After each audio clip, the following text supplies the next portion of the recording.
So I'd like to invite Reverend Dr. Kimber McNabb to introduce L. Jones to us, please. Thank you, Christine.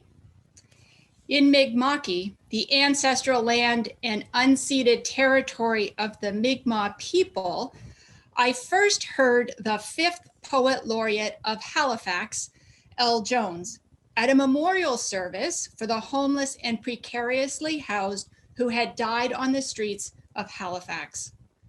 A captivating and powerful speaker, her words were soothing, like sweet dripping honey, until they turned and stung like a nest of hornets. She spoke truth that had us feel truth and be disturbed by truth. Prophet, poet, activist, educator, she believes that poetry, word, can empower the powerless and give voice to the voiceless. Although known internationally for spoken word performances and lectures, for giving voice to the marginalized, co-founding Black Power Hour, a radio show with the incarcerated, addressing poverty, violence, racism, social ills, articulating community circumstances, both joyful and sorrowful, she has wound her way into my heart through her theology, specifically through one poem, Spiral, from her book, Life from the African Resistance. She writes, my friend said Black people's hair is antenna, receiving messages from God. And it may sound odd, but I believe her because braids make 3 in 1. The poem goes on to describe the God-created spiral that is everywhere and is in everything, grounding and driving the universe in God energy. This is an image of God that I, as a creative, feel. The word, through L. Jones, wound its way into my heart and out again by sharing her work with colleagues as we endeavored to learn about Black Nova Scotia history. For preachers and gospel bearers, she calls people, she calls us to be responsible and conscious of the power of words, because language is a weapon. And what a responsibility when our words dare to describe God and kingdom. In Spiral, her incarnational theology and the theology of the cross continues. Who taught us to hate our hair when plants and trees and planets and all of nature grow according to the shape that Black hair finds? And that's why the Bible tells us that Jesus' hair was woolly, because Afro is divine. And maybe when they say our hair is hard, they mean it is wise, because wisdom comes from suffering and trial. I invite you this afternoon to attune yourself to Miss Jones' antenna, picking up sacred vibration to share with us. We welcome L. Jones. Thank you. What an unexpected and wonderful introduction. I don't think anybody's ever quoted that poem back to me. I forgot I wrote it. So that's wonderful. Thank you so much. That's like when somebody's done that and gone into your work, it's a really, really beautiful thing. And thank you so much for having me. I am speaking to you from Mi'kma'ki, the ancestral and unsurrendered territories of the Mi'kmaq people, governed by the Peace and Friendship Treaties of 1752. At that time, of course, African people across the planet were held in bondage by that same crown. So we always remember that.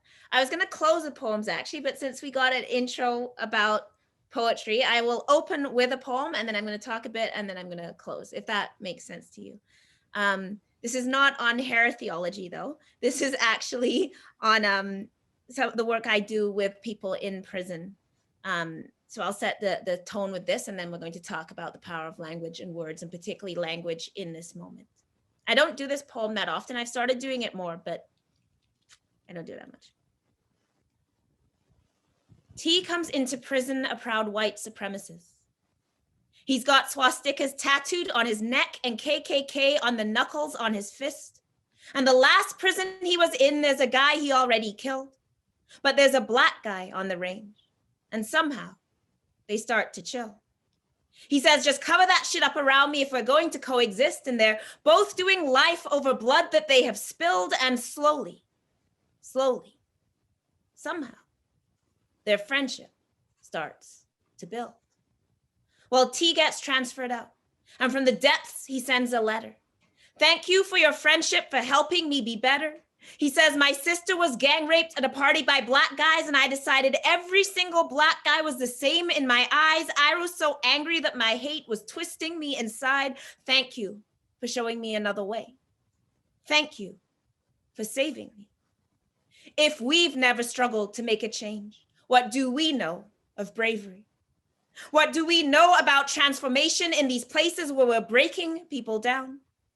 D is waiting in the hole. It's been 7 or 8 months now.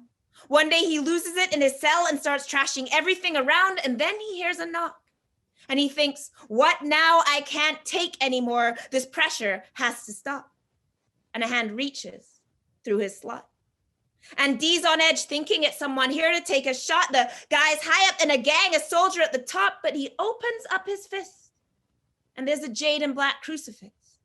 And all he says is simply, I thought you needed this.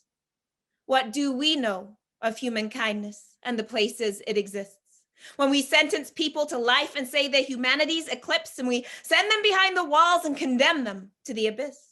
And Massacre toasts bread and hides it in the fridge. He grew up in a remote reserve with no food when he was a kid. Captain Crunch at Christmas is what his mother knew of gifts, and uncles struggling with their own addictions who taught him how to fix when residential schools left generations broke in bits, and the other guys bug him now because he only owns one lime green pair of sweats.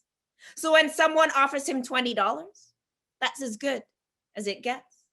They ask him to heat up butter in the microwave and throw it in a face, and he gets dragged off to solitary, but for him, it's not a waste because $20 is enough to get a couple weeks canteen.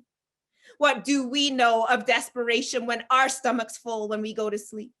What do we know of wounding where the trauma runs so deep, and so we lock people down, never allowed out into the open, but the light gets through the cracks in the places that we're broken, so many lives that disappear and their stories are unspoken.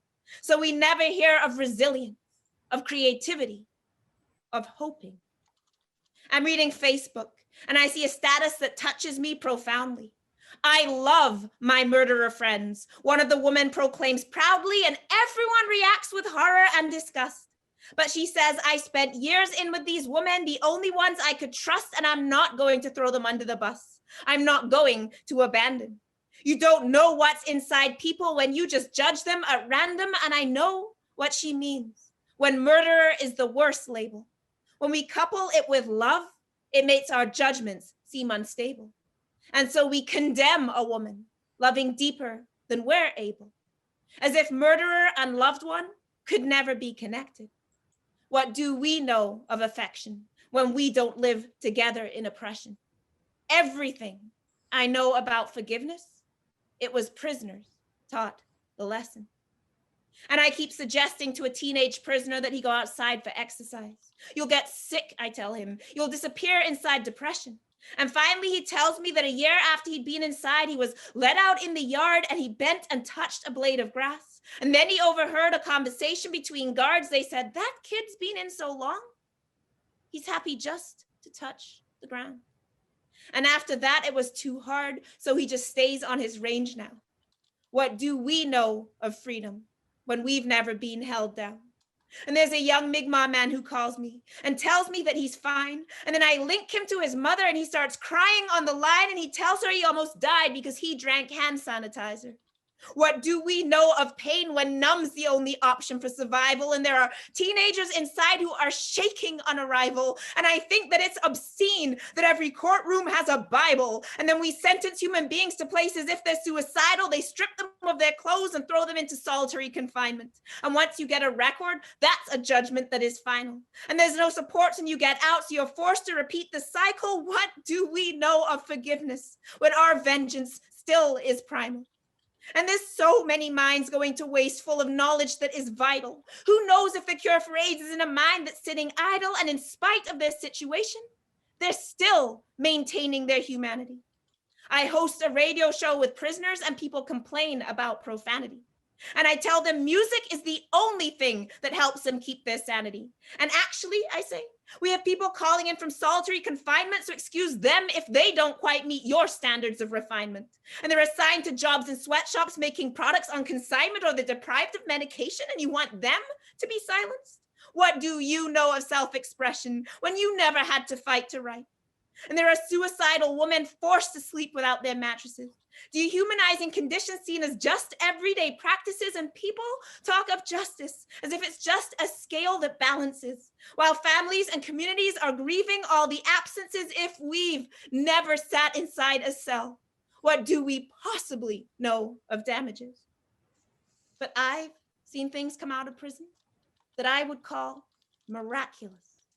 Love, forgiveness, resilience, generosity, and thankfulness. What I know of being human comes from being a prison activist. So to all my people doing time, thank you for making me compassionate. Thank you, everybody. I never do that poem because it makes me emotional, but the thing about the radio show is true and gets us into, actually all that poem's true. I mean, it's all true stories, but it was mentioned in my introduction that we do a show called Black Power Hour. It's on hiatus due to COVID. And that show, in part of our philosophy for that show, was to provide a space that we create with prisoners. It's co-created, it's founded alongside people who are in prison. And the show evolves over time. So there was a time period where people wanted to read a lot of their own work and poetry, but also what people very much wanted to do was hear music. And we understood early on into doing this, that when you live in a situation where you have no agency at all, no control over your freedom, no control of your body, somebody watches you when you wake up, they watch you when you go to sleep, they watch you when you sit on the toilet, they watch you when you eat, they watch you when you try to kill yourself, they watch you if you harm yourself. All of that is watched. You have no privacy. You cannot ask for something and get it. If you have a health problem, you put in a healthcare form, it can be months, if ever, that you get help. I spent the last 2 weeks of my life just trying to get a guy, a dermatologist. He has terrible, terrible skin conditions to the point where he had to shave off his hair because his scalp was itching, black dots out all over his body, couldn't get to a dermatologist. And I literally had to go to my MLA before we were able to get just a dermatologist to come in. And that's weeks that took just for one small thing. So when you live in that kind of situation, the ability to make any kind of request and have it met is extremely important. It's maybe the only act of power and agency you'll have in your week. So people very much wanted to call us on the radio show and ask us to play songs, and we would not interrogate those choices, we would just play them. But then people would get mad and say, oh, I'm hearing the N-word in this song, I'm hearing I'm hearing this language. And people get very upset. And I would always take the line that the obscenity is prison. And if you have, a problem with obscenity, you should have the problem with the obscenity that is solitary confinement, and the obscenity that is confining people, and the obscenity that people are telling us on this show that you cannot listen to and will not listen to because you're so concerned with the superficiality of what you think is bad language and bad expression.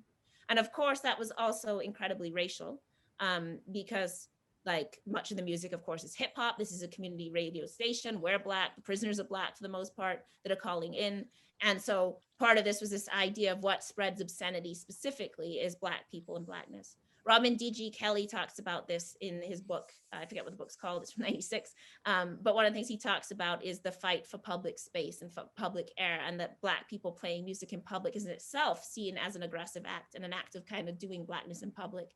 And we've seen this in its most violent form when Jordan Manners was literally killed for playing hip hop in his car by an angry white man who told him to turn the music down and then shot him. And of course, in Florida, under Stand Your Ground, he was able to get away with that and was able to construct that situation as a threat. So quite literally, just the sounds of Blackness in the air can be enough to earn you a death sentence in this society, and particularly in a place like Florida. And that tells us something about the power of language and words. It tells us something when people would rather critique, what is being said in a hip hop song about the horrors of prison than they would actually rather critique that prison.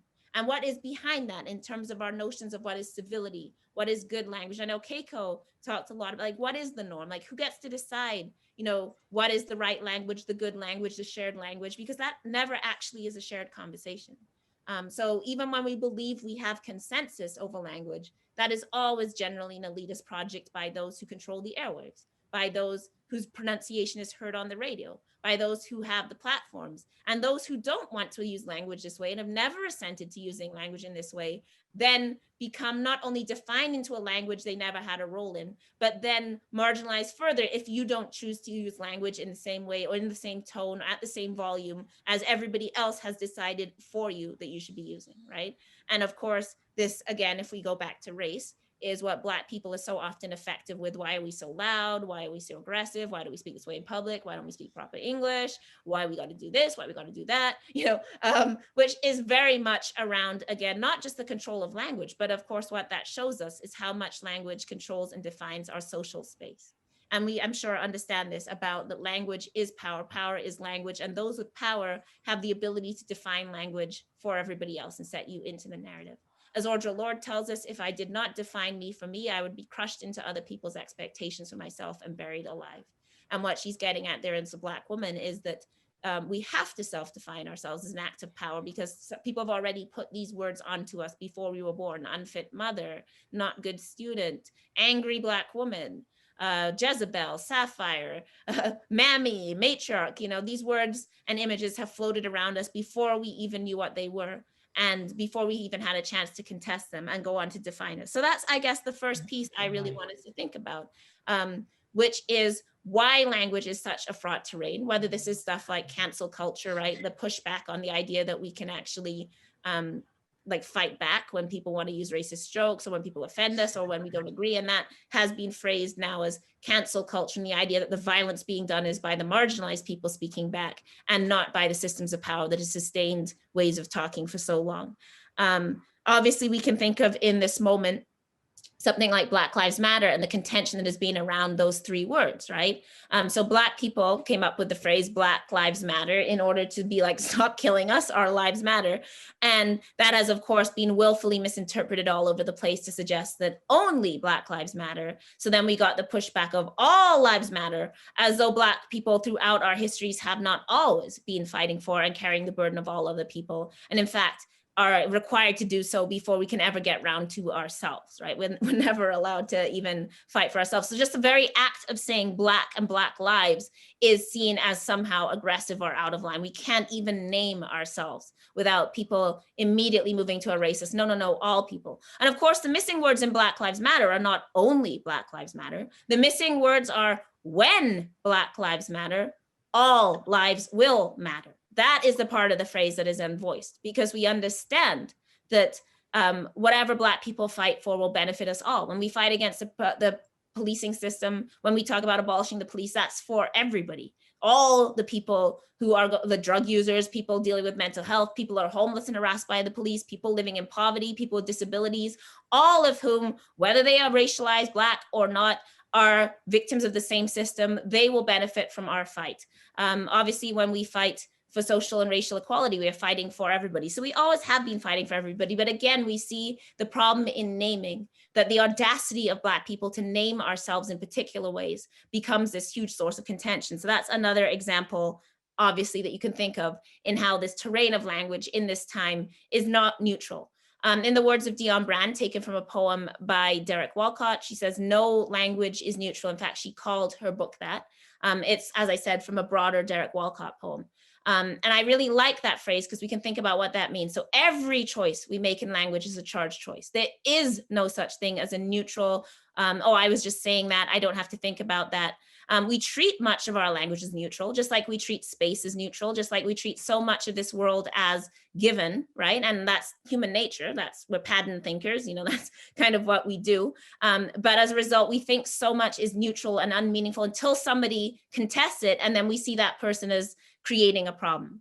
An example, of course, being historical statues, right? That was no problem. Nobody minded that, Cornwallis statue, and then make Mi'kmaq people go, no, actually, we do mind. Actually, Cornwallis committed genocide against us. Actually, this is a problem. And then people who have walked by that statue a million times didn't even ask what it was, never read what was on the plinth, now suddenly need to defend that statue, not because of the statue, but they're defending the notion that Mi'kmaq people should have the audacity to feel that they have a say over public space. And they're defending the ideology of genocide against against Mi'kmaq people. They're continuing that and defending it as though it is right and needs to be defended. And we see this so often, right? That people just use something and someone says, can we not say lame as an insult? And then people get offended. Can we not say a blind, like that implies blind people are ignorant? Can we not do that? Can we not talk about deaf people as though unknowingness is deafness? And then people get so angry because somebody dared to raise that, because we believed that this language is neutral, when of course it has a history. Of course it is charged with meaning. And whether or not we acknowledge that meaning or still use it or believe it's obsolete, we do not actually get to empty words of their meaning at our own whim and then decide that that meaning stands for everybody else. So that's a really important phrase. And of course, coming from a poet, we're not surprised that Dionne Brand would come up with this. So she asks us to think really at every word we say means something, every word is charged, and every word is attached to a history. Of course, for Black people in the Americas and Indigenous people who have, Indigenous languages are disappearing every single day in Canada and across the world. I'm not speaking to you in a language that would have been my ancestors' language. Obviously, I mean, by the way, it's not, because my dad's Welsh too. So like, my dad is not like English speaking, period. But my mother, coming from obviously an African background, coming out of Trinidad, like originally African people, we would not have spoken English. So we speak in the language of our colonizers, which we have innovated, created, made all the slang, all the new music. We are the inventors and innovators of language for a reason, because we're speaking in a language that was forced upon us and that we have been made powerless. And therefore, with only the access to our bodies and our voices, have had to construct power for ourselves. And that's, of course, why, in the few places we are allowed, the arts, singing, dancing, we have always been able to express, whether through the way we wear a hat, how we wear our pants, the way we walk into a room. Black style isn't just like because Black people want to be cool. Black style has a historic reason. And that reason is when you can't sign yourself on the check, when you can't be the president, when your name isn't on the street, but you can assert with your body. You can speak with your body. You can express yourself in how you dress, how you like the literal way you say a word, how you adapt that word. Those have all been forms of Black resistance and Black power as well. And so we remember in this, as we speak languages, the very language we're speaking in, and Keiko, you were speaking about this, like even with like Hebrew and, Lutheran speaking in German, right? Like these are not neutral things. These are historical moments that we have entered into often thinkingly. A story I want to tell you, I'm sort of doing this in snapshots and fragments. That's the way I imagined this. I thought I'd just tell you anecdotes. So some people may be familiar with the case of Abdul Abdi. People in Nova Scotia might be more familiar with this, although it was national. So this was a case we fought 2 years ago against the deportation, 3 years now, against the deportation of a young Somali man named Abdul Abdi. The activism was led by his sister Fatuma, which I always want to cite and mention because Fatuma is the sort of person that, should be on our money, and of course that we never see anywhere. While Fatuma was fighting for her brother, she was 7 months pregnant on a high-risk pregnancy. So for example, when she stood up against Justin Trudeau, like stood 100 feet from Justin Trudeau and asked him, why are you deporting my brother? Would you deport your own son? She was heavily pregnant at that time and came out to fight for her brother. Fatuma was still in the clutches and is still in the clutches of child welfare and social assistance as an impoverished, not by her own actions, by the oppression of Black women, as a Black woman who grew up in the child welfare system and remains in their clutches, who has had children taken from her by that same system that took her. Not because she is abusive in any way, but because she was living in a shelter and they would not allow her to keep her children with her. And so repeatedly took children from her, including killing one child who they did not eat through neglect, and they did not even get that child a headstone. So Fatuma, as she led this fight for her brother, had no citizenship, had no residence, had no freedom. Had social welfare, at her door, had CBSA agents threatening to deport her, though she had committed no crimes at all. And in that, she led a movement that not only freed her brother, but has inspired, I would say, kids in care across the country to also fight their circumstances. So I really want to shout out Fatuma. But where this story is going is that as we fought Abdul's deportation, Abdul and Fatuma are child refugees from Somalia. Their parents died very early, like before they, so they never know that they didn't know their parents. They never lived in Somalia. They grew up in a refugee camp, first in Saudi Arabia, and then they were brought to Nova Scotia initially as refugees. Very quickly, the children were taken into the permanent care system. They only had 2 aunts left. So they came to Canada as 2 children and then 2 aunts, one of whom Asha identifies as their mother and they identify as their mother. They were taken very quickly into the child welfare system and they were not offered a translator. So to this day, nobody knows why the children were taken into the child welfare system. The police just showed up at their door. Abdul and Fatuma were removed. They were 8 and 6. They were made permanent wards of the state, and the state did not get their citizenship. So as refugee children, when they became, the state never sought out their citizenship. In fact, when their aunt became eligible for citizenship, she tried to put them on the form and they took the children off and said, well, you're not their guardian. You can't get citizenship on their behalf. So as Abdul's lawyer, Ben Perryman, put it, Abdul was denied the right to even have rights. You may wonder what this has to do with language. I'm getting to a different point, but there is a point here that is to do with language as well. It's something I've called the violence of the paperwork, which is that both the neglect and the over surveillance of people, particularly within systems, right? So Fatuma experiences violence by the way that she's monitored and surveyed. They took her baby bonus back because they suspected that the children's father was giving her money. So then she didn't have any money for months, right? The constant surveillance through paperwork, through filling out forms, through having people up in your business is one form of violence. And then the other form is what Abdul experienced. We just didn't fill out the paperwork, but we're going to deport you anyway. We forgot to check a box. But the mistake is ours, but oh, well, now there's a system. So we're going to strip your PR from you. We're going to, force you into a cell. And then, maybe you could fight that. So that incredible violence of we made a mistake on the form, but we're going to deport you anyway. And of course, within that is what many people have named white supremacy's claims to innocence, that whiteness always wants to forget. Whiteness always induces amnesia. And here I don't mean individual white people, I mean whiteness as a system of white supremacy, right? The institutions through which a certain form of violent white power is manifested. So part of that is always a move to innocence. We don't remember the genocide that we are founded on in this country. Lisa Lowe calls that an ontology of forgetting. And she says every nation state is founded upon an ontology of forgetting, beginning with the original genocide of Indigenous people that we never think about, don't contemplate, and will never come to terms with.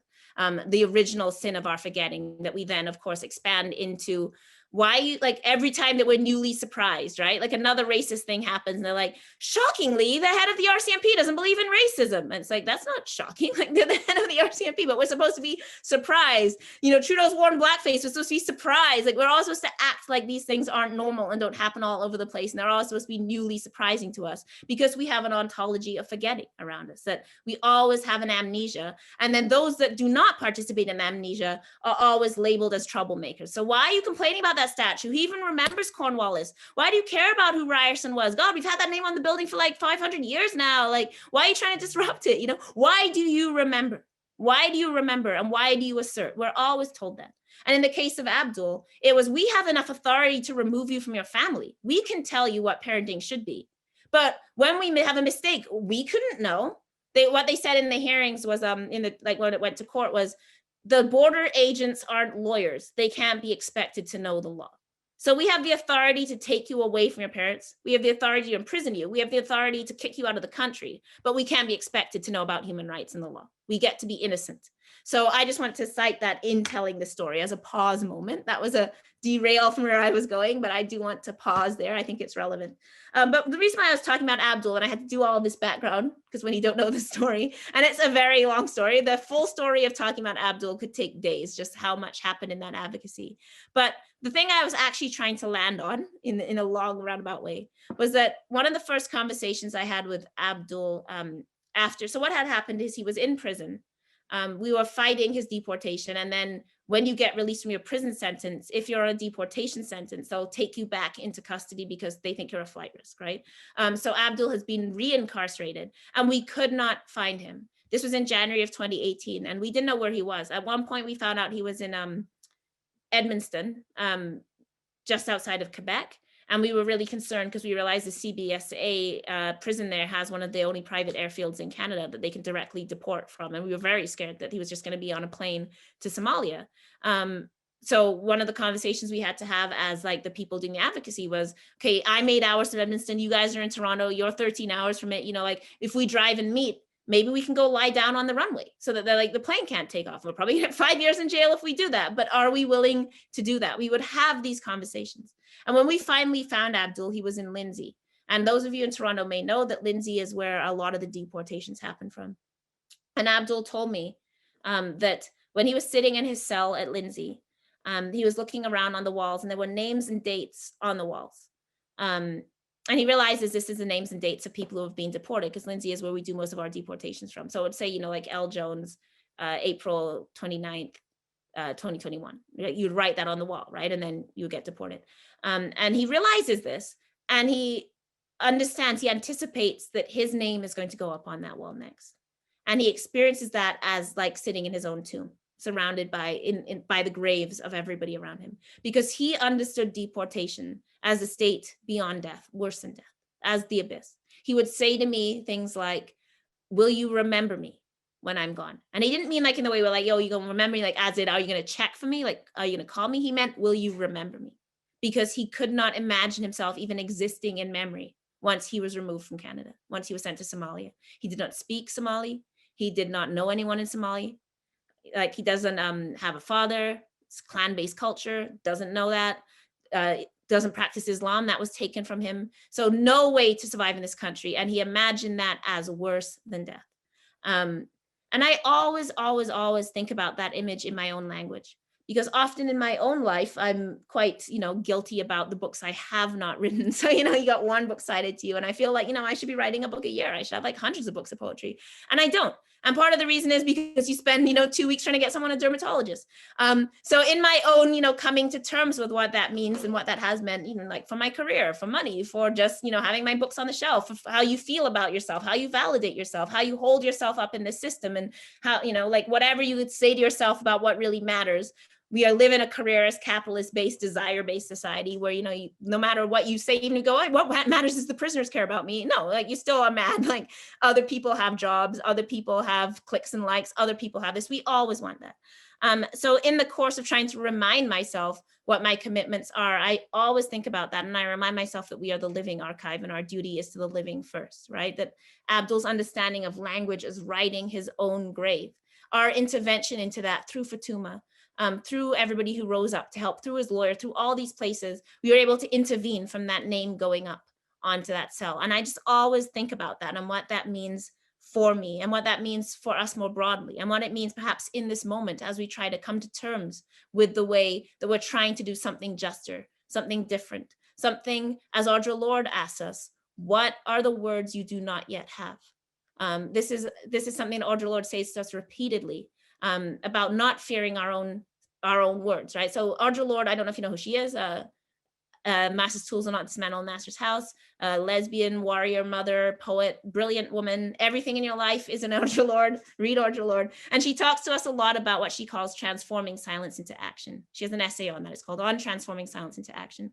And she talks to us a lot about how we swallow our silences, how we're taught to respect fear more than our own need for language. And we've been socialized into this notion of silence. And she believed that silences had a contribution to her getting cancer in terms of the toxicity that she swallowed day after day until it sickened her. And she says that we will sicken and die of our own silences. And she tells us if we don't speak our words, they will come out and punch us in the mouth on the way out. So she speaks to us a lot about the only thing to fear more than speaking is our silences. And in that, she suggests not only that we speak our words, but that we find the words beyond the words. And she always asks us that question: what are the words we do not yet have? What it is that we do not know, what it is that we have not named about ourselves, what we have not been able to recognize, the places we have shied away from in ourselves because they are too tender or too shameful, or we haven't been able to come to terms with them. And then we all know that moment of naming. The first time someone names for us what sexual assault is, and we go, oh, you know, that was a thing that happened to me. You know, I didn't name that. I felt weird about it. The first time somebody expresses to us clearly what is racism or what is patriarchy or anything that we've been experiencing, and that moment you feel where you're like, oh, that was real. I feel validated. It happened. There's words for this. Somebody named this for me. Like that very powerful act. And of course, if we go biblical, that is why, of course, naming is at the root of being, right? That God is naming everything, giving language, because we understand that without the language to be, without the language to express ourselves, without language to live in, like, then we are stranded in a particular place. And I don't like the language of darkness is bad. So like, let's not do that, you know, this fundamental thing that like darkness bad, light good. But, you know, we are stranded in this kind of void, this abyss where we cannot name or speak about what is happening to us. The last thing I want to say on this kind of snapshot, thinking about language, is I also want to think about Saidiya Hartman's work. Saidiya Hartman talks to us a lot in this moment about spectacle. I should give you the reading list when I'm done with this. I'm just citing things. But Saidiya Hartman talks a lot about particularly the images we're seeing on the news. And she refuses this notion of Black spectacle and the spectacle of Black pain. So when she talks about slave narratives, for example, she refuses to cite the bits where enslaved people talked about violence, where they would, you know, in every slave narrative, there's a piece where you would talk about being whipped or talk about, and this is, of course, in order to persuade white people who otherwise had no empathy with you, the horrors of slavery, right? So over 6,000 slave narratives exist, only 2 of them from women. Harriet Jacobs, which is an absolutely fantastic narrative and is also about language because she cannot name sexual assault. There is no language for a Black woman to say, I was being harassed and assaulted. So what she uses is this religious language of temptation in order to talk to white women about the horrors of slavery. So she can't say my master was stalking me and was trying to rape me. So she says, you know, pity a poor girl who has fallen, you know, because the system of slavery makes us monsters. You know, I wanted to be a good religious girl, but I was not able to. But what she's actually narrating to us is being a 13-year-old girl, you know, being scared to go for water at the well because her master is looking around and she's asleep across her godmother's feet because he'll come in and rape her at night. But there's no language for that. It's an actually like amazing narrative. But I always think about how, do you think enslaved people got up and told these narratives because it was fun? Do you think people wanted to get up night after night and talk about all the horror, the death, being beaten, the humiliation, the punishment? No, nobody wanted to do that. They did it because they understood that the freedom of people who looked like them and lived like them and were them existed if they were able to convince people of something within this narrative. And so for that reason, they got up and gave people what they wanted. And part of what people wanted in coming to these talks was to engage in the spectacle of this like horror show, right? So if you just said, look, I'm a person, slavery is wrong, it's morally wrong, here's the arguments, who's gonna come? So you have to tell people, ooh, you know, like, and of course in a time where like, you know, you don't have mass entertainment, like this titillating thing that you could talk about, you know, like, and enslaved people understood that, they strategically understood that, and God knows what they actually felt inside and how they thought about it, but they did it anyway, and they did it for freedom. And there's a really beautiful part in Frederick Douglass's autobiography where he talks about teaching his fellow slaves to read. People are probably familiar with this idea, right? Like he learns to read, he bribes young boys with his lunch.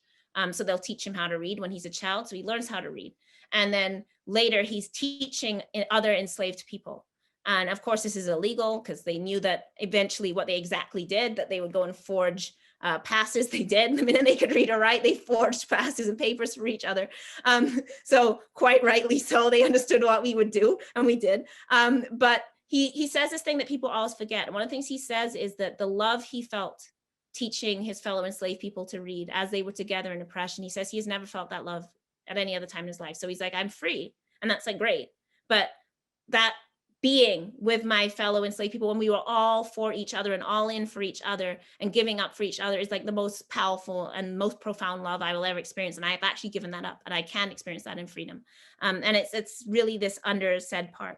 But I just think about what that means, right? For people to get up and testify. So Saidiya Hartman transfers that to today. And she asks us what it means when we get on the news and see Derek Chauvin kneeling on George Floyd's neck for 9 minutes. And we all watch that. And then what it means to be Black is entangled with the idea that to be Black is to be the people that can be kneeled on the news. To be Black is to be the people who bleed and die. To be Black is to be the people who are shot. And to be Black is to have that take place publicly. And Saidiya Hartman suggests that rather than actually an act of empathy. When we watch George Floyd's video, it is a failure of our social empathy that we need to watch that to claim that we are brought into humanity. The idea that we have to go like, I didn't understand the Black Lives Matter, and then I was really shocked that like Chauvin knelt on a neck, and now that I saw that, now I can concede that Black people have a point, right? Like, what does that mean? And Saidiya Hartman asks us that, and she asks us what it means to other people through spectacle in this moment. So another conversation is happening, not about language as expressed, but of course, all forms of language are language. And another mistake we make is in seeing language as purely spoken and not as physical, not as expressive, not as an image, you know, like those are all languages. And of course, generationally, we know that young people right now are very much speaking visually, right? So all our critiques of they don't know how to like type properly, like, yeah, because they're visually oriented, like they know how to express themselves through images in very profound ways. Like language is changing in that way. We've become much more visual. And I don't want us to exit things like body movement, like accent, all these things are part of language. Jamaicans, for example, do not consider themselves to be speaking a patois, like a degradation of English. They consider themselves to be speaking Jamaican, right? So this claiming of the entire being of ourselves within language is important. Anyway, I'm going to move on from this. I also, though, by the way, I wanted to think about wordless language as well, particularly as we think about things like worship and, you know, our entry into ritual, because of course, and this is a very Black thing as well, part of our tradition is there's always a point where like things are beyond words. This is James Brown, like, you know, just making noise, like, ah, you know, like say to me, you know, like all those kind of, and the idea is of an ecstatic kind of expression. And that is actually very foundational in a lot of Black art. Bob Marley, I'm sure you're familiar with, there are periods in reggae where Bob Marley, they stop saying words, and it's not nonsense. It's meant to be a signaling kind of expression that moves beyond language. And in these moments, in particular moments, we move to something beyond language. We can also link that to Indigenous people. If we think of how many songs don't have words, it's hey, right? Like so the Strong Woman song, hey, hey, hey, oh, right? Like there doesn't have to be words. There is an entire language in that song that is being encompassed, right? So this notion that we can express ourselves in language beyond language and that we can become wordless. And this is opposite from the silence that, of course, Lord is talking about, the bad silence, when we are silenced, when our words are repressed. But there's a time when we choose silence, or we enter into silence, or only silence can express us. And this is a religious idea, right? Like, I mean, this is the whole like silence of the church, the notion of the grandeur, and like all these things that often become quite off-putting, right? That our experience often of these kind of sacred silences, if we are not of the dominant space, is one of intimidation rather than of welcoming, right? So whether that's like, you know, the place you're supposed to be quiet, like a courtroom, sit down and shut up, you know, sit down and shut up in the pews, sit down and shut up in the library, which has changed, thank God, you know? So like a lot of these spaces that are like silent spaces that imagine silence as a kind of sacrament, in fact, enforce silence as a kind of civility or as a kind of conformity, right? And like a lot of our problems is being like, I can't laugh in this space, like I can't nudge you, I can't, you know, like now I'm not being silent in the right way, like I can't even be silent in the right way, what's that about? So I just wanted to address that. I'm sorry, I'm going through this list of things I wrote down. All right, now I am going to get a little bit into liturgy ritual. The first poem I wrote, to the mortification of my mother, I wrote it to our minister. This would have been when we were Methodist, I guess.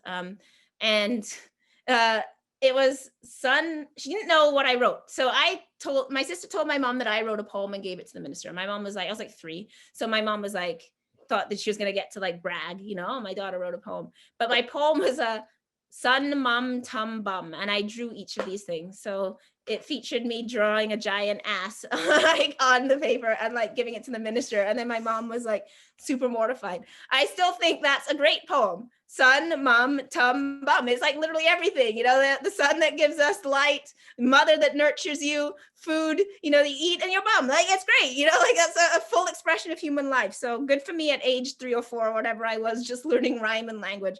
But that was like extremely mortifying for my mom, my entering into this space. I'm also infamous in my family, something that like many kids experience in church, you know, we like just singing the wrong stuff. So like we were singing the hymn, Crown Him Lord of All, and I was singing Drown Him like super loud, like that's what I thought the hymn was. So I was like, drown him. And that says something to us about the language you use in church right there, right? How much of it actually does not make any sense to you as a child. And then you try to interpret for yourself, which is either funny or can in times get you in trouble, right? Like, and when you're genuinely not understanding what it is you're hearing. In my church, this is now, we were Anglican at this point because we moved. Like they used to bring up the Sunday school kids. I'm sure they do this, you know, like right before like communion, but you know, the communion liturgy is hideously long. So, and at the time they used to sing it. I don't think they do this anymore, but the priest used to sing the whole liturgy. So it was like, the Lord be with you and with, then it was like so long, and he'd just be like sitting there. Me and my brother used to go through the hymn books and try and make dirty sentences out of like the stuff in the hymn books. That was like our game, like, you know, flip through and point at things and like try and make sentences. But I just remember like that feeling of just sitting there forever and ever and ever a while. And like, so you come to dread communion, because even though it's supposed to be the most important sacred moment, this moment that we're, you know, recommitting to, and like we're all in the Christian family, you're like, oh my God, like I've been waiting like 20 minutes for this thing. And when you're a child, it's just hideously boring because you don't understand any of it. But there's also something at the same time that is interesting about that, which is when you hear language that you are not equipped for. So it can both be alienating, but it can sometimes be obviously enticing, right? That when you hear these strange words that you're not going to hear anywhere else, and how you interpret what that word means or how it feels to you. One reason when I'm doing poetry, often I like to pitch slightly above youth. So like if they're, you know, I'll give them a poem that they can't quite understand, so that it like, because then you're like someone speaking to me as an adult, and I'm going to find the things out that are in this poem. And then I have this kind of agency to move myself towards this next space, right? So often we want to speak down to youth, but sometimes you want to speak up to youth a bit to like give youth the path, but you have to provide resources along with that. You can't just be like, here's this thing that you don't understand, but providing something and then walking them to that space can actually be really important. But yeah, I mean, some of that language that, you know, you feel before you understand it can actually be a really interesting and important space. And Carson has a poem line where she says, because it contains the word hyssop, the 51st is my favorite psalm, right? So just talking about like what that means, you like these language, these words that you live with. So I do want to leave space for that, right? As we talk about language, there's space for the mysterious in language and the not understood language, the language that we always thought meant something else until we finally like learned it didn't, the pronunciation we didn't know and got wrong, you know, and the words we heard before we knew what they meant. I think there is something beautiful about that, but there's a difference between that as a kind of voluntary space and that as a kind of coerced or compelled space, where it's not, I'm hearing this and I don't know it and I get to sit with it, but I am made to feel as though I cannot sit with it because everybody else knows when to stand. Everybody else knows when to sit. Everybody else seems to know what this means. Everybody else is saying this in the right, you know, like when you pray together and even like, you're not, like somehow everyone knows how to do the like little rhythm that, you know, everyone's doing, and you start doing it differently. It's weird. I used to do it weird on purpose. Like I would like read it straight without the pauses so that only my voice would be like talking. And I used to do that on purpose when I was a teenager, to, like as a form of disruption. And then I'd be like, what? I'm just reading the thing. You know, I can't get mad. I'm reading the thing. And it's like, but you're not reading it with everyone else. I'm reading it. Like I can't help, you know, I used to do that on purpose as a form of resistance. Yeah, like, so I want to like preserve that mystery of language, but think about as well, again, like that is a form of privilege too. Like, do we feel comfortable enough in language to say, oh, it's nice when language is unknowing, if we are not struggling with like language as our fourth language, if we have not been told that we have a learning disability and that we can never understand things, if we have not struggled with literacy because we haven't been given resources, it's like those things make a different attitude towards, I don't understand this. If you've been told you cannot understand this, you don't have a right to understand this, don't bother to understand this, and it's not in you to understand this, not understanding no longer becomes a space of mystery or ritual or sacred or unknowing. It becomes a space of not wanted. And that's the point that we have to really think about. So as we think about, you know, should language be accessible, there's always this question of, are we losing the beauty of language? You know, are we losing something? But that's not the right question. The question is always, what is this language for? Who is it for? Who are we speaking to? And are they speaking with us, or are we speaking only over them, for them, and never beside them, right? And that's a question not just for a church, it's a question in all of our work, right? Are we speaking over people? Are we speaking for people? Are we speaking to people? Are we speaking with, those are all different things. Speaking for, with, to, those are all different, and they can coexist, but they are different. And we often just collapse them and think we can speak on behalf of people, or what we say represents everybody. And like, unless we've actually worked collectively to build something and decide on like, what is our language? What is our ethic around using that language? What is our ethic around thinking our words? Like there's a lot of pre-work before we even get to the word, right? Like, have we agreed on how we want to be in this space? Have we agreed on the way we want to greet each other? Have we agreed on like whether we're able to be in this space in the same way? Like, is this space even accessible? Like, can we physically get into this space? Is there a like, can we hear this? You know, like all of those things come and then we speak. And then it's also like, do we agree on how we're speaking? And what that looks like isn't that prescriptive. It's not a prescriptive program. It's not this is right or this is wrong. The point is it's about the language at the end reflects what we went through to get there. And if we did not carefully get there through always working with each other and being collective and consulting and living with each other, then we shouldn't be surprised when the end results in things that people don't understand, can't buy into, are confused by, feel alienated by. It's not just the language, it reflects the process we use to get there, if that makes sense. A concrete example of this is I'm like on this task force. I won't tell you what and why. It's just like a government thing. I'm not allowed to tell you, but this is the issue, is like they got very obsessed with like writing this report that we have to have in a self-imposed deadline that doesn't make sense and has alienated tons of people in the process, including the main people that this laws are supposed to be about. And some people are very fixated on the notion that like we have to get this report in. We were given this deadline, we have to do a report. And then there's like a dissenting group where we're like, it matters how you get there. Anybody can write a report overnight if they have to, if it's an area they understand. But the point is, if you haven't consulted properly with people as you're doing it, the point is also their involvement. You could write the most perfect report, but if people haven't been involved in it and felt agency with it and felt empowered by it and felt within it, there's no point, right? So I don't want us just here to like pull language out and think that if we mechanically write the right words, then we're off the hook. This happened when they like changed the language in the hymn book to like gender neutral language, and everyone sings the hymns at Christmas wrong, right? It's like half the church knows. So this is like when inclusive language isn't inclusive, because like half the church knows that you're supposed to like sing the gender neutral language, and the other half of the church is like just coming for Christmas, so doesn't know, and they're still singing like the version they just know. And then it's always like another time when I love to laugh and like I can't wait till we get to those periods, and then it's like chaos, because I like chaos. So whenever chaos is happening, I'm entertained. But like, I mean, that's an example where that might be the right language. Of course, it's right to consider, you know, God is patriarchal. I mean, my thing is always, oh, sure, we change the language, we still say God's a man. But like, you know, we understand that reflection of like good Christian men rejoice. No, it's like good Christian folk, right? Like we change that. But my point is, if you change it, that is not a thing in itself. Because the issue that I mentioned is people aren't coming to church enough to know that you changed it. So then when they come to church, it's actually confusing, even though it was the right thing to do. There's not like, because you're not part of the community in a broader way, that's not actually a consensus thing. I'm just raising that. I'm not saying that's a solution or problem. I'm just saying like, we can think about how language reflects a broader thing. I realize I'm taking longer than I thought. I'm moving out of time. I'm going to take like 4 more minutes and then shut up. The other thing I just really wanted to say about language being very important in my own life in terms of this is what made me an abolitionist. So when I was 13 years old, I had grown up and I'd always seen Oscar Wilde's books on the shelf. At one book, actually, there was 2 books. It was Boswell's Life of Johnson and Collected Works of Oscar Wilde, huge books that were sitting on my parents' bookshelf. And so when you're a child, that's the top of the shelf. It's the huge books you're never going to read. I understood them fundamentally as adult things that I was not ready for. And when we were 13, I was 13, we went to Trinidad for my grandmother's 90th birthday. And a lot of the time you're like in the house, you know, with family. So you're just like sitting in the home. You can't go out by yourself because it's dangerous. And I saw Frank Harris's biography of Oscar Wilde on the shelf, and I picked it up, and I was very conscious that Oscar Wilde was something adult. So I really felt like I was stepping into this particular adult world, and it had this particular effect on me. And in that book, he quoted in full or a lot of Ballad of Reading Gaol by Oscar Wilde. And that poem at age 13 just took me in a particular way. I had some like racial analysis, like, but not really, like, you know, my mom's Black. So she taught me about it. She taught a lot about family, but I hadn't like put it together in terms of understanding colonialism and racism. I was like a baby feminist. Like I would be like, why do the comics like talk about women taking long to get married? And it's like dudes that want us to look good, you know, like I had like that kind of analysis, and I wasn't like, you know, I didn't have like a full gender analysis. I'm like a kid.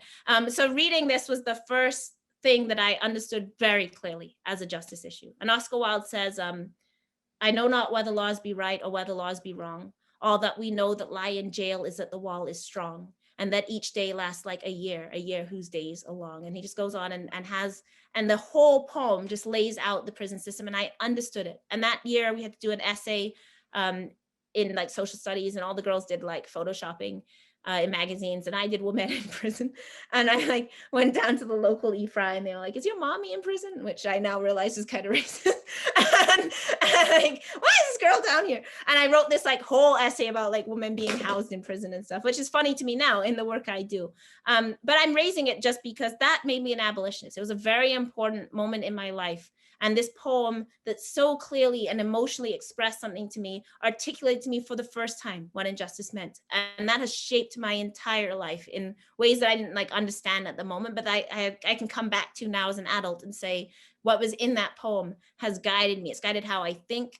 I've written poems in the same kind of measure without knowing it. So I guess I almost want to pause us there just to think about that potential of language, you know, when language speaks to us. And what do we mean by a ritual and religion and liturgy and all these things? I suppose my final word is, and in the work I do, particularly with people in prison, there is no sacred.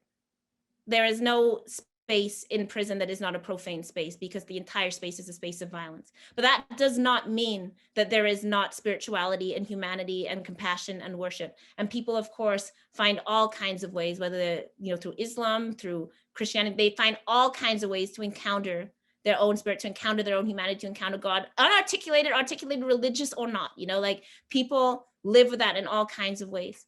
And I always think about how people make that space. How do you live within the worst space, you know, full of violence, full of just degradation, full of humiliation, and yet the things that you show, the humanity that you show, the courage they show for each other, the advocacy they do for each other, the resistance they show, the self transformation they show, the reflection they show in themselves. I think about that all the time as something that is a worship space, that is a space of God. I don't usually articulate it religiously, I guess, but that is the work of sacrifice. That is the work of religion. Desmond Cole always says to us, he says, you know, we may not be religious, but the task we are called on to do is a religious one, because we have to die every day to build a world that we are not going to see. And we have to sacrifice ourselves every day for this world to bring into being.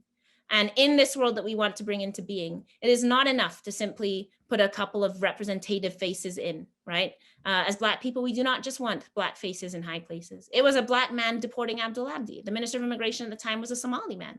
That did not change that Abdul was being deported. There's something more. And in this moment, as abolitionists in particular, we talk about building the world that we want to see. And not just imagining this world, but working concretely every day towards a world that is different. And that requires us to think about ourselves differently. It requires us to think about our desires differently. It requires us to think about healing and our own conflict and our own, what Rachel Zellis calls the cop in our head and the cop in our hearts, our own desires to punishment, our own shortcomings. As Bell Hooks tells us, we will fail ourselves every single day when we live in a society based on domination. There is no way not to fail our own values at every point.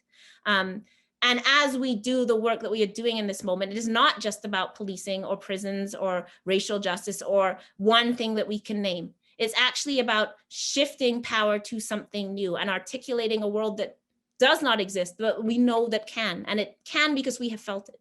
We feel it. Sandy Hudson said, you know, people say, what does justice look like? And I don't know if I can answer that, but I know what it feels like because I was in Tent City in Toronto outside the police station when we built community together. And I was there, and that's what it feels like. I felt it when we stopped Abdul's deportation and he saw me in Toronto and picked me up and hugged me. And I always say that is the greatest joy I have ever felt in my life in that moment, because we had been through something so profound together. And to think of it now makes me emotional, and it's years later. But whenever we talk about that, we remember the pure joy we felt because we were willing to get on that plane. We had to be willing to do it, to fight for him.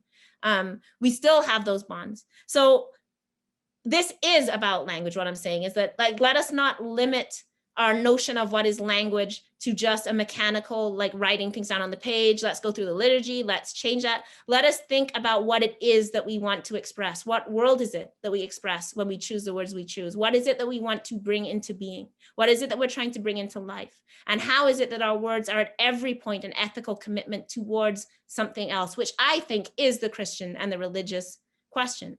My mom yesterday on the final thing, I was making fun of my mom this morning because I told her I was giving a talk at a liturgy thing, and she like started quoting to me from the Book of Common Prayer. I'm like, Mom, stop! Like, don't pray at me. But my mom, who's like a very, very dedicatedly religious woman, though she denies it, but she was talking about the Lord's Prayer and how they've rewritten the Lord's Prayer. And I said, I hate the Lord's Prayer. So I'm like, I've never liked the Lord's Prayer. Like, I think it's a really boring prayer. Like, for a prayer that we have to say every single day, like whenever you're in church, I'm like, it's my least favorite like language. And my mom said, no, Elle, you're wrong, because on earth as it is in heaven. She's like, that's why it's so important. She's like, he's telling us to make the earth that we want to see, the heaven that we want to see. It is our responsibility to make it here. And if we do not make it here, like, good luck getting there. And she's like, that is what Jesus is telling us. She's like, that's why it's important. And then she's like, he's telling us that we will only get forgiveness if we're willing to give it to others. And so she's going through these lines that I had heard like a million times, because it's like the first thing you memorize. And I always said, I don't like the Lord's Prayer. I think it's dull. And as I talked to my mom, and she's like, what are you talking about? You know, this is what it's actually about. It's about like, are you willing to forgive somebody so that you can get forgiveness yourself? And don't be asking for forgiveness for yourself if you're not willing to extend it. She's like, isn't that like what you do? Like, isn't that what you believe? And I'm like, yeah, that is actually what I believe. And in that moment, my mother just brought it back to me, this thing that I had heard from, you know, age whatever, that I had never thought about. And in this moment, she re-theologized it for me within what I believe. So in saying that, that conversation came because of, you know, love, because of the relationship we have. So I just never want us to see language as instrumental. I want us to see language as a space of justice and as a space of ethics and a space that reflects our love and commitments. And I'll stop there because I'm talking like way too long. Thank you, everybody. I just ended because I realized it was. Wow. Thank you. I'm just overcome, which is a good thing. And I am so grateful for your being with us today, Elle, and your powerful witness. And I wish I would have been a kid with you in church, because I think I would have learned wonderful things. And it would have been wonderful to have had that learning early in my life. So I was obnoxious in church, trust me. hey, I suspect that part of me would have quite delighted in that and would have been happy to have joined in with you. So, but I'm also deeply grateful for your passion and your commitments and your openness to share with us. Like I feel quite moved by that. So we'll take a break and we'll come back into our breakout rooms. I just give you questions and I realize that. So maybe I'll formulate some quickly over this break. Yes, you didn't. That's true. I suspect there's probably enough in your presentation for us to focus on, but if you wanted to craft a couple, that's fine. You can put them in the chat. There's so many places to intersect with what you offered us. I look forward to the breakout rooms and having time to look at that together. And then we will come back for a Q&A. So where are we at? 2:02. So can we come back at say 2:15 to the breakout rooms? And then we'll stay in the breakout rooms till maybe 2:30 and then come back and do a Q&A maybe till 3. Does that work for everybody? What did I just say? So we're going to come back to the breakout rooms for 2:20. Okay, so let's take a break and come back for 2:20. Thank you.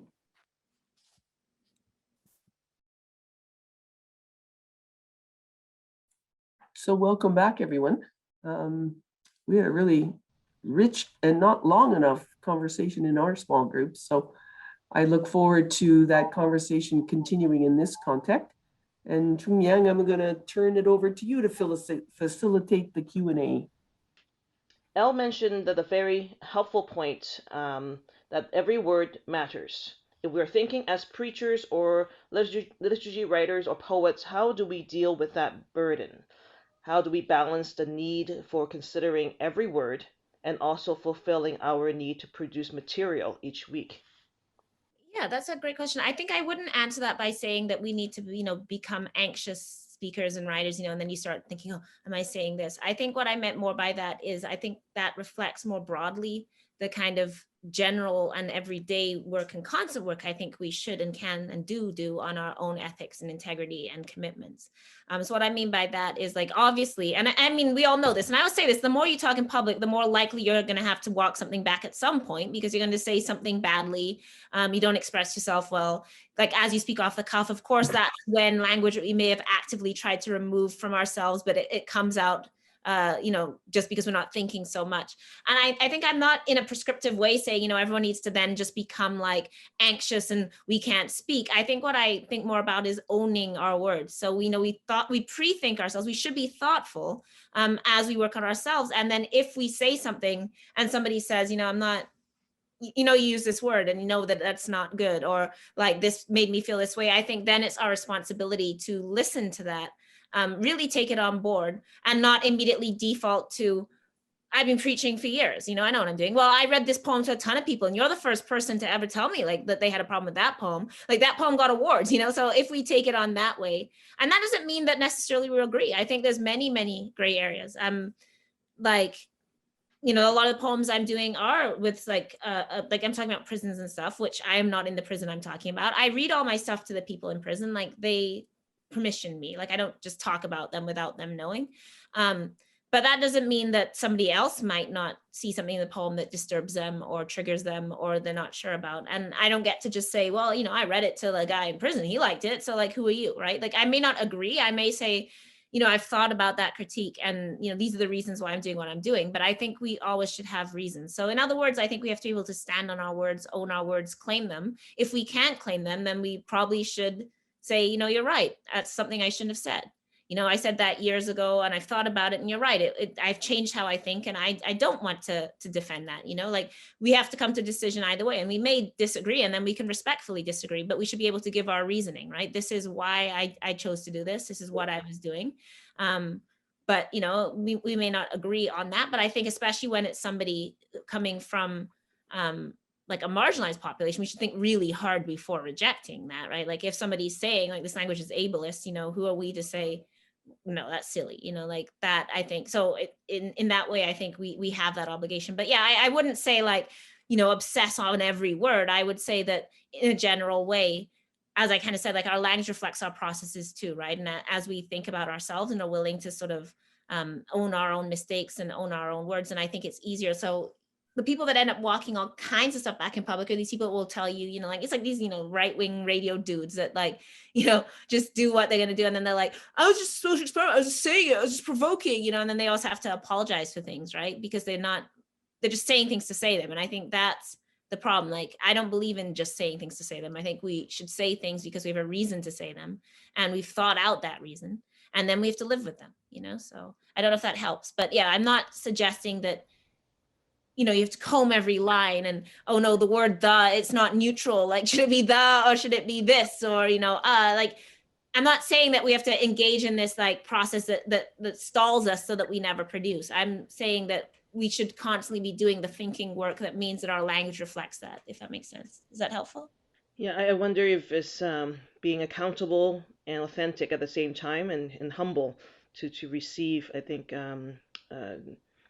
voices that are coming back and telling us how best to do it's on a journey. I think people were saying it's a posture as well, right? There's some other questions there. Say one more go thing ahead.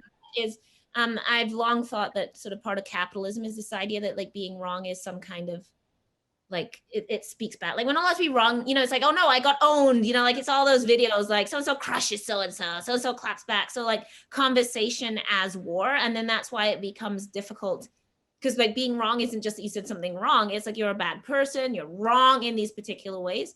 And I do think that's very capitalistic. So I also think that like, I don't think activists in particular talk enough about our mistakes. Like, we screw up all the time, like sometimes you're just like working, something, yeah, like, can you deal with dermatology? You're like, I'm not a doctor, like, you're gonna mess that up. So I don't think it's about fear of making a mistake. I think if you make a genuine mistake, and as you said, an authentic mistake, it's fine. There's nothing wrong with that. It's what you do from that. It's how you respond to that. Like if you're willing to be open, humble, if you're willing to apologize, if you're willing to listen, to change, to do work, those aren't bad things. Those have become bad things now. People are like, oh, like people keep telling me to do the work. And it's like, that's not a bad thing. And we're going to, there's no way, because we cannot all know everybody's experiences. We can't know, like we're going to make those mistakes. And I don't think that's shameful. The only shameful thing is if we make a mistake and refuse to own it and be accountable to it, you know?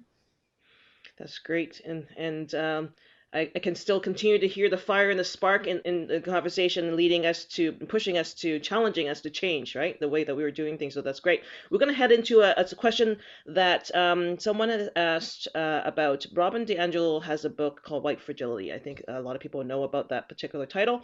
There were criticism of her ideas, and Barbara Warwick is wondering if you would put a few points or reflection.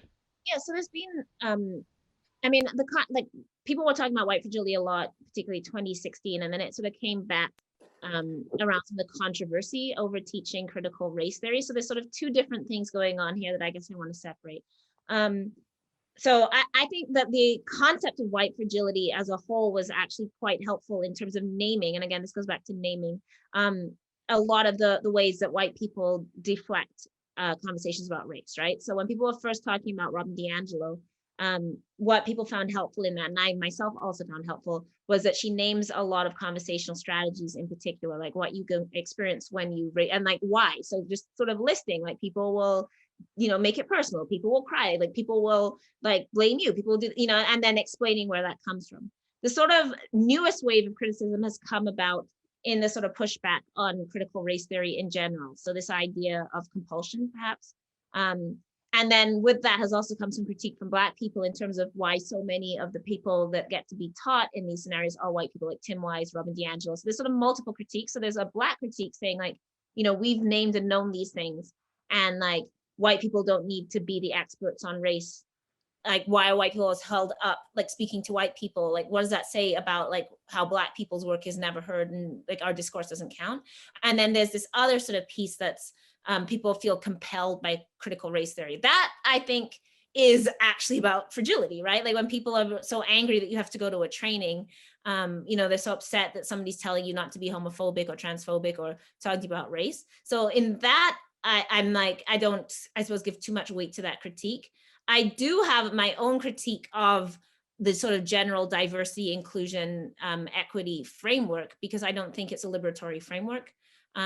So in that sense, yes, like if like all you have is a training and you have like Robin DiAngelo and then it's like, you know, go away and do better. Like, I don't think that's actually a path to liberation. So I think there's a way that some of these things become a bit of like navel gazing. And like, again, like we'll sort of read these books and then I feel like it's prescriptive. Nothing is prescriptive. I guess that's what I always come down to, is if you're taking things as prescriptive, like, I don't think that's the best approach, whether that's language or whatever. Like this idea of someone needs to tell me, oh, there's a right way to do things. I don't think, and increasingly, I don't think there's a right or wrong way to do things. I think what matters is the process of integrity behind it, like the ethical conversation you have with yourself around why you're doing things.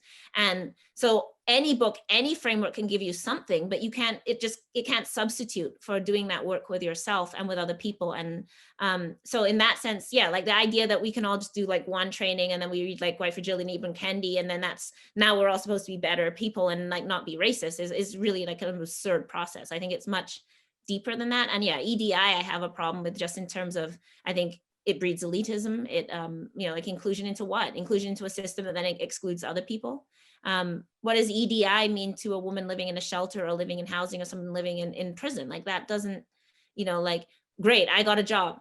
How does that help other Black people? You know, so I think it's a very limited framework as opposed to the liberation framework, which demands that all of us, you know, all of us or none of us, you know, an injury to one is an injury to all, and that kind of collective responsibility. So I have some problems with the ways that something like critical race theory gets taken up as prescriptive, gets watered down, gets installed in terms of like training, and then you have like cops reading it or something, and then we're like, now we solved the problem, instead of being like, what is the actual issue here? Oh, EDI, sorry, equity, diversity, and inclusion. Yeah, sorry, I'm using acronyms that are like insider acronyms. So yeah, equity, diversity, and inclusion stuff. And there's obviously nothing wrong with inclusion, like, but inclusion to what is always my question. Inclusion into the same old system, like, don't we want a different system? So in that sense, yeah, I mean, so that's a long answer. It's not like I don't know, it's an all over the place answer, but I'm like, yes and no is my answer. If your objection to Robin DiAngelo is that people are upset that, they had to do a training on racism. I don't think that's the right direction. If the objection is that, Robin DiAngelo gets put in as a shorthand for actually reading the works of Black women, absolutely agree. Like, read the works of Black women, that have existed for generations. And yeah, you're never going to like really do the conversation you need to have just by sitting in a room and having somebody like train you on something. Don't we learn in person, like from people, from humanity, and in ourselves? So yeah. All right. Hopefully that was helpful. Yes, you said it was. That's good. Thank you for that. I'm waiting for other questions to come, but I had a thought. I was really taken by your experience of the liturgy within the Eucharist, communion. um, I be honest, I had those thoughts too. But how would you speak to a whole bunch of people that do this every Sunday that may or may not be brave enough to say that they feel the same way? How would you challenge us to be in a way that be authentic and be accountable, using the power of language to bring imagery and such within what you share with us today, but bring that into so that it won't be so boring for a young person who's sitting there go, when do I get this, bread and wine? Like, when do I get this thing over with to it so that I can commune? Like, they're waiting for this to happen, right? Yeah, I suppose it's because of course, part of ritual is building practice, and then it becomes comforting later, right? So, having sat through all that now, because I'm not in Winnipeg, when I go back to visit and I go to like church at Christmas, then it's more nostalgic because you're like, okay, I'm hearing this thing that I had to hear through my childhood. So, and that's like part of obviously the point, right? That the thing becomes routine, but that's the problem of the break between, I think, ritual and routine. So it's kind of like land acknowledgements, right? That like we didn't do land acknowledgements, then we started doing land acknowledgements, and they become like just another thing to say, right? So there's actually an importance to a land acknowledgement in terms of, again, an orientation and a practice, like understanding where is it that I live.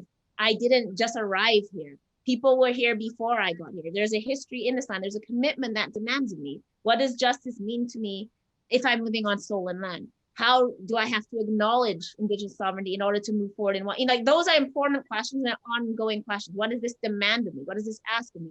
But when we reduce it to just, hey, everybody, this event is taking place in unceded, unsurrendered Mi'kmaq territory. Have it written out. Like, you're not engaging with it. And so I would say communion or something is the same thing. There's a reason for the ritual. It connects you to a long history, and there's something beautiful. Like, people have come before that altar and bowed their heads in the exact same way for thousands of years, right? In so many different places, and so many different hearts and minds and bodies are connected to that moment, which is beautiful. But if you're not actually highlighting that, then it's just like, God, they're only at the prayers of the people, another piece I always used to hate, prayers of the people, So I think sometimes it can be doing some upfront thing. Like, it can be like, you can interpolate into that. You can say like, today I want us to think about this, or like, you can walk, like, they didn't really walk us through anything either. They just kind of like drag us into pew. So I think it's giving also people a way into that ritual and to recommit to it and re-ask it and have a new way to enter it, and like, not just leave it sitting there and then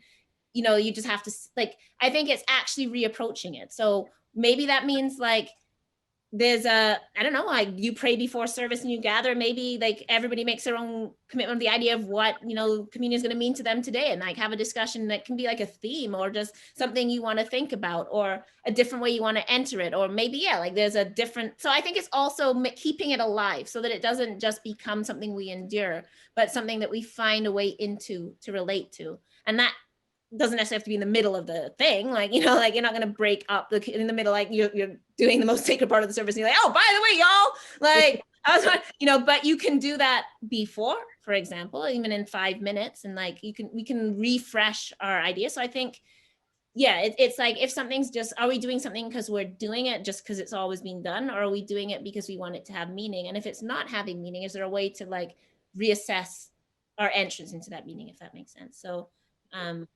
yeah, very much so. With what you're saying, I remember during my internship, my supervisor just say, are you doing ritual for ritual's sake because you feel comfortable doing the familiar, or why are you doing it? And throughout your presentation also, how does this speak to the people participating, not just watching, right? There's a engagement of all of that together. And yeah, like, it's bad if kids like giggle through it. Like, I mean, there's like a certain level of noise that then can make other things inaccessible, right? Like if people are obviously loudly chatting, people who have difficulty following and hearing in the first place are distressed. So there's like those reasons, but then there's like the civility reasons, like, oh no, the kids are like poking each other. And I'm like, can't you allow kids to maybe have toys and play with them while communion's going on? Like, is that really going to, so I think it's also just that, like, these rigid ideas of like, you have to sit here and do this at this time, especially for children. Like, anything a child's hearing, you don't know where it's going and how it's going in. So like, I'm not that obsessed with like how kids are sitting or do it. It's like, yeah, like let the kids read a book and sit there. Let the kids, have dolls and toys and sit there. Give them a snack while they sit there, like you can't even get the wine. So like a snack would be like really, like find other ways so that the kids aren't just sitting there like bored, because it's the most interminable thing, right? So I think it's also, you can do it and also find ways to make it legible to people and allow people to enter in their own way, like allow the kids to, and you can talk to kids about like what food means to them and like, not, like bring these into bigger lessons, I think, That's great. I have a question here. It says, how is abolitionist work in Canada going? How's it going? In terms of, how's it ever going is a certain answer. It's such a long-term project. So there's sort of pieces to abolition. So there's the sort of big piece that everyone's been talking about now, which is defunding, which is tied to abolition, right? So this is defunding the police. I don't like to think of it as like taking away from the police. I like to think about it as redistributing resources to places of healing, of security and safety. There's a good website, choosingrealsafety.com, that really engages with this idea that, we believe that policing keeps us safe, and that there are some people that we must dispose of and some people who need to be disciplined and contained, people with disabilities, racialized people, sex workers, queer and trans people, homeless people, people who are drug users. Historically, all of those groups have been outside of the public, and the notion of policing is directed towards them, not only physical police, but through things like child welfare systems, in schools, in the stigma that exists in society, in the way we police each other out of spaces. And that's reflected then in like actual, like, police officers policing. And defunding is about thinking about safety differently. Like, why do we call the police? Because someone's asking for change outside of business. Like, why is that a thing we need to securitize? Like, can't we give that person change? If they want a home, should we have affordable housing? So this idea of real safety is we are safe when we have homes. We are safe when we have childcare. We're safe when we have rest. We're safe when we're able to heal ourselves and each other. We're safe when we're actually able to take the time to heal conflict and talk to each other and learn to communicate. We're safe when we understand our own emotions. We're safe when we're able to be in a safe family and don't have to put up with violence because we have nowhere else to go or we can't name it. Those are all the things we actually need to think about, which has nothing to do with policing our borders, policing people on the streets. And so abolition is more about that conversation. Not so much just, okay, we need to get rid of the cops in the prison, but what are the conditions in a world we'd have to create where punishment was no longer our dominant way of thinking about each other? So that's not just, let's remove the prison. I was like, as Rachel Zellers, my friend, says, we ain't ready for that. Like if aliens came down tomorrow and just pulled out all the cops and pulled out all the prisons, we can't even hold rapists in our friend circles accountable. And we think we're going to deal on some large societal scale with harm. Like, we don't know how to deal with harm. So we have to practice that. And that's part of what the practice of abolition in a practical way is. That how do I, as a person, in my family, in my friend group, in my community, deal with conflict? Like, I'm a super passive aggressive person. So it's like, I need to learn to lean into that and learn how to express that and actually to have conflict and be okay with it. And how do we work that out? And that's work we can do right now, like the work of transformative justice, the work which many of us have done in COVID, right? Where people realized we can bring each other groceries.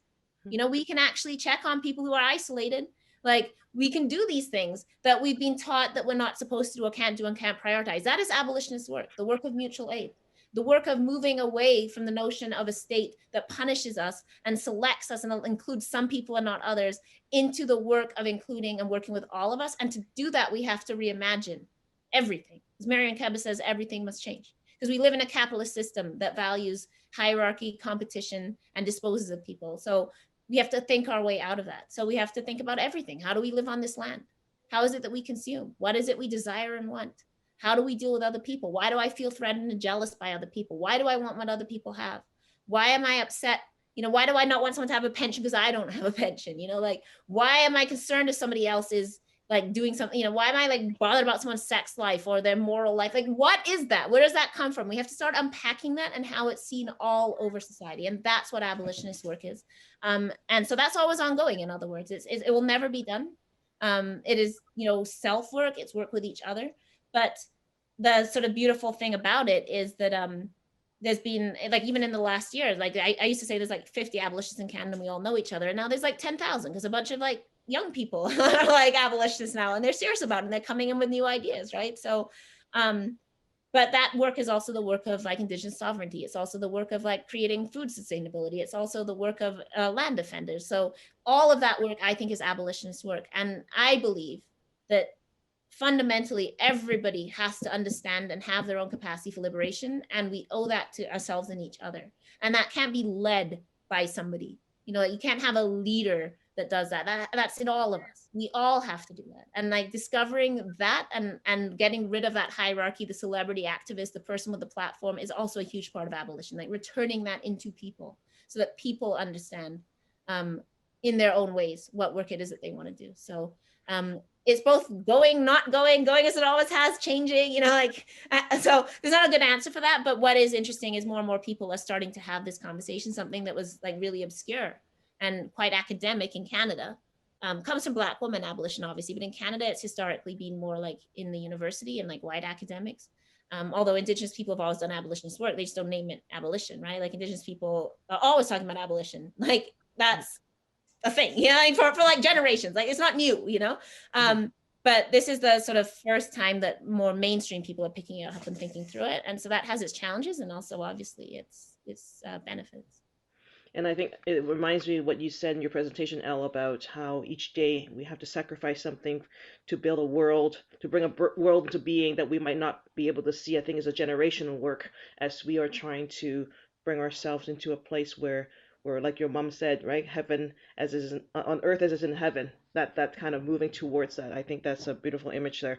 There are two other questions here. One says, thanks, Elle, for this powerful presentation. It strikes me that at the heart of your poetry is the importance of play. Do you have some thoughts about how we might bring play into worship? Yeah, no, I love that question because people usually think I'm a very serious person. People are like, oh, I'm scared of you. And like, I always think that, yeah, like, I mean, in the end, I'll laugh at anything and everything. And that is important, right? Joy is really important. Poetry definitely is play, even something like it can be the most serious poem, but in terms of like, even sometimes I'm sustaining a rhyme scheme and I'm like impressed with myself that I made like 20 rhymes on the thing. Like there can be all kinds of games you're like playing with yourself within a poem, even if no one ever sees it. Which is also the fun, the creativity of language. That goes back to my first answer. I'm like, when I'm talking about language, I don't think the right thing is for us all to become very anxious and scared of ourselves and scared of our own language. It's just for us to be willing to own it. And this is somewhat the same question, right? That like, we shouldn't be seeing language as something that, yeah, like frightens us or that only becomes a tool with which we imagine ourselves being beaten with, right? That like language is a trap now because I'm going to say something and someone's going to get on me eventually. And then I'm going to be facing all this stress, right? I think, yeah, again, like that's not really the attitude that brings us like anything, you know? I think, so this idea of like play and joy and celebration. So how do we bring that into worship? I mean, like, I don't know. I mean, I suppose it depends how much you feel like you need to color within the lines there. Like, this is where I said, like, I'm always a bit of I like chaos. So I'm a bit of a disruptor and stuff comes. So like, I think, you know, I don't know. I would probably just do things on purpose where I like running a liturgy just to see what would happen. Like, that's kind of me.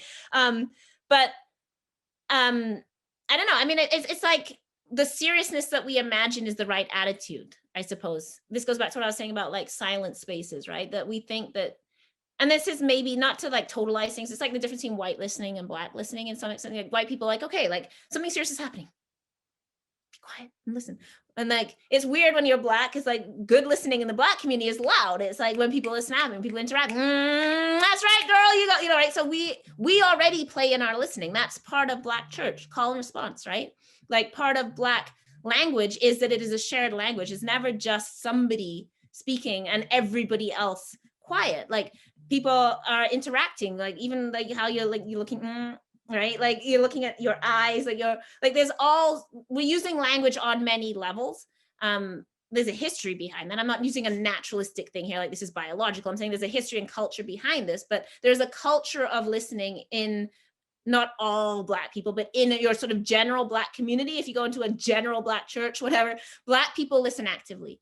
And it's part of participation and solidarity. And it's fun too, right? Like when people improvise, you do this thing. So why can't that be in other spaces, right? It's often seen, I think, in the white community as like disrespectful, right? Like if I'm being respectful, I'm listening quietly.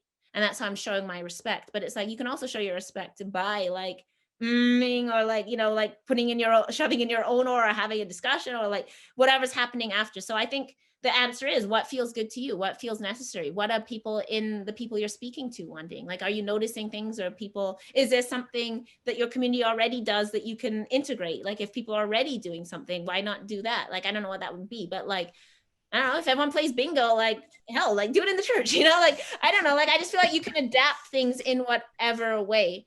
And the notion of sort of respecting things as they are can be beautiful at certain points, but there's nothing wrong with undoing that. But I think you do it like thoughtfully, like not just to do it, but yeah, I don't know. I don't have a good answer, but yeah, like play is fun. Language is fun. This life is fun, you know, like it's awful and it's fun too. And I think that we should always acknowledge that role of joy. You know, that the role that we have, that the movement that we have. Like, I think that's really important. So just finding ways for that. That was a crap answer. Okay, I'm moving on. There's one about Lenny Duncan, a pastor in the LCA in US. He's asking clergy and bishops to show up to be witness to ICE immigration hearings as a way of witness and being present, right? How do you see pastors being witnessed in Canada? Yeah, I mean, that's a great example because there is a moral authority that comes with being a religious figure, right? And even as we don't necessarily have obviously the same levels of respect, like, you know, post-Catholic scandal, post everything, it still exists. So that is a powerful thing, right? When you can bring a moral authority into a moment. So showing up and witnessing, I mean, a lot of the chaplains in the prisons are like extremely radical people. Not all of them, some of them like suck, like some of them are homophobic and don't want to like marry women or whatever, but then some of them will like are also doing harm reduction work, you know, like a lot of them are like there's only Christian chaplains, so many of them deal with like the Muslim population and find imams and like do all different stuff, or dealing with Hindus, like, and deal outside their religion, but also the people that have to tell you when your mom dies and come and sit with you, and are teaching you to wash your needle in the toilet. Like there's a lot of extremely radical chaplaincy work that goes down in the prisons because they understand that like their spiritual role is a different thing there. This isn't like people that they're there to bring something else, right? Some kind of humanity, something that's loving in a place that isn't loving. So I think any of those things can be done by, so it's like, what do you want to do? You know, like showing up at ICE, showing up at court, showing up outside going into the prison. If the cops are hassling people who are homeless, like think about what Jesus would do in that sense. Like you can stop that. You can bring your congregation out to the streets. You can put a shower in your church and a toilet in your church and cook meals to people and make sure that people who are living on the streets can access your church, and let your congregation know, like people are allowed to use our bathroom to wash up. So like, don't be coming to me complaining that you saw somebody in the bathroom, but we're going to work on this as a community. And what might our community look like? So let's think about being part of a community, and a community where people are hungry. Like, let's go out and like, you know, bring like those things which people already do, like ministry, but it's like you can do that in really active ways, not just within your church, but much more broadly. So wherever there is injustice. And I think if you bring a moral stance to that, like people are like, it's harder to arrest a priest. You know? Like, so that's why it's powerful, right? It's powerful because like people, then that's a thing, right? Okay, this minister is saying this, like that must come from somewhere. So I think that's just doing ministry really, like, but in all kinds of ways, wherever it's needed, wherever it can walk. And particularly I think in direct interventions, right? Like there's so many times where people like, are people being evicted in your community? Like, yeah, send your church out and like stop it from happening. Social workers, people do this in Winnipeg, right? Where social workers are coming for Indigenous kids, and the Indigenous community is like sending women, and they like literally line up and stop you from taking the baby. You know, like these are direct things you can do. Like your church can do that. Like, you know, like add in communication. You don't just start doing it. Like you don't just like but if you're like, this is an issue, then you talk to people in the community, like what can we do? Like I'm in this community. I know there's a lot of people that are living houseless. Let me talk to the people that do this advocacy. Let me talk to people that are living, and let them say what they think our community could do for them. And in collaboration together, let's talk about what that means and what those interventions are, not imposing them, right? That's saviorism, right? If you're like, oh, I'm just going to go like give people tents. And it's like, nobody asked you for a tent. But if people are like, we want tents, then you can do that. If people like, we don't really want tents, it's kind of fucked up to give people tents in Canada, then like you need to open up your church hall, right? Like, so, but always doing it with people. Whatever we do, we can't just assume we know best. We can't just, even if it's the best idea in the world, if we just walk into a community and we're like, let me do this, people are just going to be like, you ain't from here, right? So you always have to do it with people. And that's a longer process, and you can get really impatient with it, right? Because it's like, you want to do something and a year later you're still trying to talk to the person, but that's what it is. That's what community work is. It's slow, it takes patience, it takes humility. People will say shit to you. Like, and then you can't get mad, like, I'm here to help you and you don't even want to listen. Like, you can't be like that. You have to take that on board. And then over time, as you build that relationship, the things that need to be done will come forth. I didn't go asking for Abdul. Abdul called me because I worked with somebody else who was in jail with Abdul. And because he trusted me, when Abdul needed help, he was like, why don't you ask this person, right? But that was from years of just playing music for people and doing poetry for people. And then that turned into court support. And then like it turned into other things, but it began with a relationship. So I think it's always like, start with a relationship, start with talking to people, start with thinking about yourself as part of a community, and then ask yourself and ask together, like, what can we do? What does this mean? That's my best answer. So I'm sure we can be continuing on for the next couple of hours. We had Keiko in there. We'll be here until the evening. Yeah, so we're going to have to call it to a close at 3 o'clock. We're 2 minutes past, but I'm sure we can apply a little buffer there. But if you have other questions, perhaps Elle, if you're open to being in touch or something like that, I'm sure people can be in touch with you. There was a question about advice to a young poet, so I think that there's lots of conversations to have from there. And thank you so much for being open, powerful words. One of the people in my group said it was a wave of ongoing, unending water washing over us with information, but also is calling us into that space of change. And so thank you for that.